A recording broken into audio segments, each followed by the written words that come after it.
Salam kemenangan. Ini adalah tahun yang baru dan biar tahun ini menjadi tahun di mana kita merubah hidup kita, merubah destiny kita, dan merubah saudara yang namanya nasib kita. Yang lama sudah berlalu, yang baru sedang datang. Mari, ada satu ayat yang luar biasa. Sakaria 10 ayat 5 dari The Message berkata demikian. Mereka menjadi satu kekuatan kerja yang membanggakan, yang bekerja sebagai satu kesatuan. Mereka bangga dengan panggilannya, berjalan melewati rawa dan lumpur, berani dan perkasa oleh sebab Tuhan bersama mereka. Dan mereka tidak gentar menghadapi gerombolan-gerombolan dunia ini. Saudara, ada panggilan buat semua orang, buat setiap anak Tuhan. Mari bersinar, mari menghadapi gerombolan, mari bicara, biarlah sinarmu merekah dan orang lain melihatnya. Dikatakan mari menjadi satu kekuatan, mari banggalah menjadi anak-anak Tuhan, mari banggalah dengan panggilanmu. Berapa banyak anak Tuhan yang sangat diam, dan diam bisa sangat berbahaya. Saudara, hari itu saya sedang antre. Dan di depan saudara orangnya rupanya dari aliran keras. Kami antre buat masalah pajak dan sebagainya. Dan kelihatan sekali bahwa dia adalah orang keras dan dia tidak menyukai Cina dan sebagainya. Saudara, dan tiba-tiba di depan saya mereka seorang Kristen dengan kalung salib. Dia memasukkan saudara salibnya. Dan saya melihat itu dan saya berpikir, kita cuma menghadapi seseorang dan orang ini kelihatan keras dan tidak suka. Kenapa kita harus menyembunyikan iman kita? Berapa banyak orang sangat malu dengan salib. Padahal saliblah yang menyelamatkan kita. Saliblah yang membuat kita punya hidup dan yang kekal. Saliblah yang merubah hidup kita. Saudara, sekali waktu saya berjumpa dengan seorang, dalam tanda kutip, artis. Dan kemudian dia berkata, sekarang saya mesti pakai KTP dengan agama lain. Karena kalau KTP saya Kristen, maka saya susah mendapat job. Saudara, apakah hanya soal job? Kita harus mengganti KTP kita. Ayatnya berkata, mereka menjadi satu kekuatan kerja yang membanggakan. Mereka bekerja sebagai satu kesatuan. Mereka bangga dengan panggilannya. Seberapa kita bangga, saudara, dengan panggilan Tuhan dalam hidup kita. Seberapa kita bangga dipanggil sebagai guru. Dan kita boleh mengajar orang-orang yang tidak punya. Bahkan anak-anak yang seharusnya, saudara, dibuang karena bodoh dan kurang ajar. Seberapa kita bangga kalau kita bisa turun ke jalan dan memberikan makanan kepada orang-orang miskin. Seberapa kita bangga kalau kita bisa dari kecil melayani Tuhan dan kita tidak ikut kepada perbuatan-perbuatan yang negatif. Tapi seberapa juga kita bicara dan seberapa kita juga berdampak. Satu suara mungkin tidak banyak artinya. Tapi ketika suara kebenaran bergema di mana-mana, maka saya percaya satu bangsa akan dipulihkan. Hari itu di dalam kerajaan atau dalam saudara negara Jerman di zaman Hitler tercatat lebih dari 18.000 gereja. Hari itu sekali lagi di zaman Nazi, Jerman punya 18.000 gereja. Dan pada waktu Hitler bangkit, waktu dia mulai mengatakan bahwa orang Yahudi harus dibunuh, saudara, 3.000 gereja mendukungnya. 3.000 gereja. Saudara, tapi selebihnya mereka diam. Mereka ketakutan. Ada 3.000 gereja yang memang dihancurkan karena ada anggotanya orang Yahudi. Ada 3.000 gereja yang memang ditutup, saudara, karena mereka berhubungan dengan orang Yahudi. Tetapi sisanya silent. Dan mereka berkata yang penting kita tetap kebaktian. Yang penting kita tetap bisa berjalan. Saudara, dan ujungnya Hitler bangkit. Jerman bangkit menjadi negara monster yang hari itu sejarah mencatat membunuh lebih dari 7 juta orang Yahudi. Membunuh lebih dari 10 juta manusia dengan perang konyol yang tidak jelas. Sekali lagi, kenapa?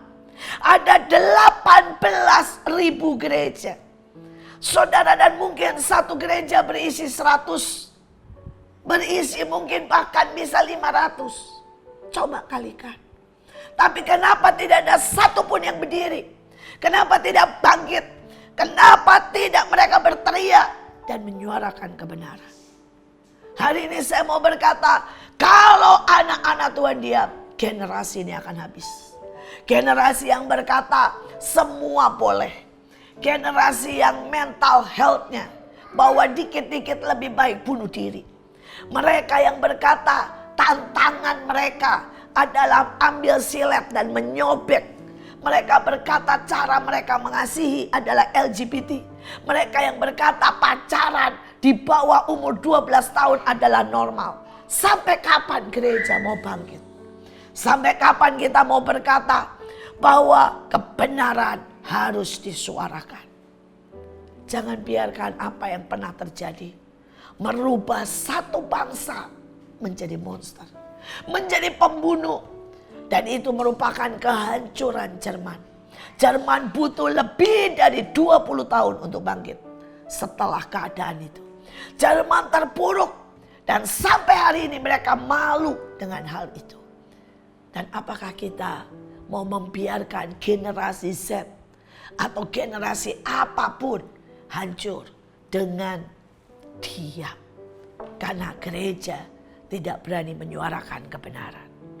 Sekali lagi ayatnya berkata, mereka berjalan melewati rawa dan lumpur, berani dan perkasa oleh sebab Tuhan bersama mereka. Dan mereka tidak gentar menghadapi gerombol-gerombol dunia. Saudara, mungkin kita harus menghadapi begitu banyak tantangan. Mungkin kita harus banyak menghadapi hal-hal yang tidak masuk akal. Tetapi saya mau berkata bersama Tuhan, kita akan melakukan hal-hal yang gagah perkasa. 25 tahun yang lalu Tuhan berkata, bangun sekolah untuk anak-anak miskin, anak-anak bodoh, anak-anak kurang ajar. Saudara, kalau miskin tetapi saudara pintar, banyak beasiswa. Kalau saudara bodoh tetapi kaya, saudara banyak sekolah yang membayarnya. Tetapi saudara, kalau saudara gabungkan 3 hal ini, miskin, bodoh, dan kurang ajar, bagaimana? Adakah sekolah yang mau menerimanya? Tapi ini sebuah kenyataan, 25% saudara di seluruh Indonesia, anak-anak yang seperti itu ditelantarkan dan dibuang. Dan untuk itulah gereja ada. Untuk itulah saudara, kita harus jadi berkat. Karena Tuhan sudah memberi teladan, mengambil mereka yang miskin, yang bodoh, yang jelek, yang kurang ajar, yang tidak tahu berterima kasih, dan menjadikan mereka pahlawan. Saudara, hari itu kami mulai membuka sekolah dengan tantangan omongan orang. Mereka mencaci, mereka berkata kami sekolah buangan. Guru-guru mendapatkan pisau pada waktu memaksa mereka duduk di sekolah. Tapi sekali lagi saudara, sekali lagi bersama Kristus kita menghadapi tantangan. Hari ini sekolah itu sudah berjalan 25 tahun.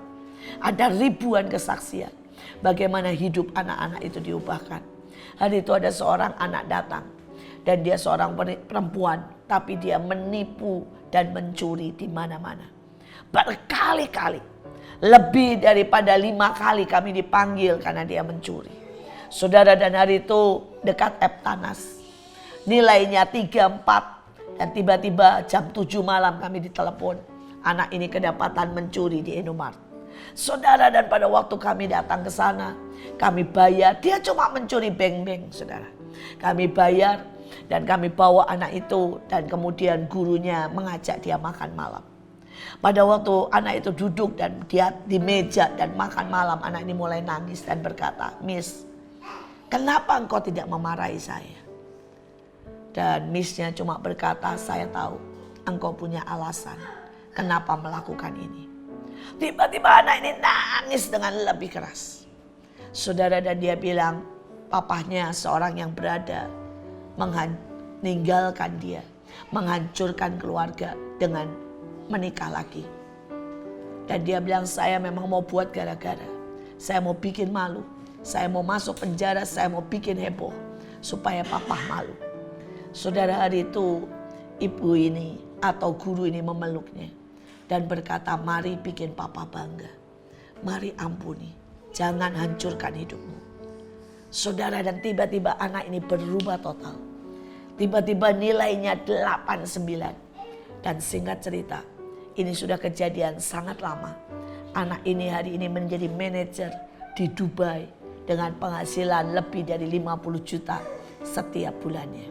Sekali lagi, ada banyak hal yang kita bisa buat kalau anak Tuhan bangkit menyuarakan kebenaran.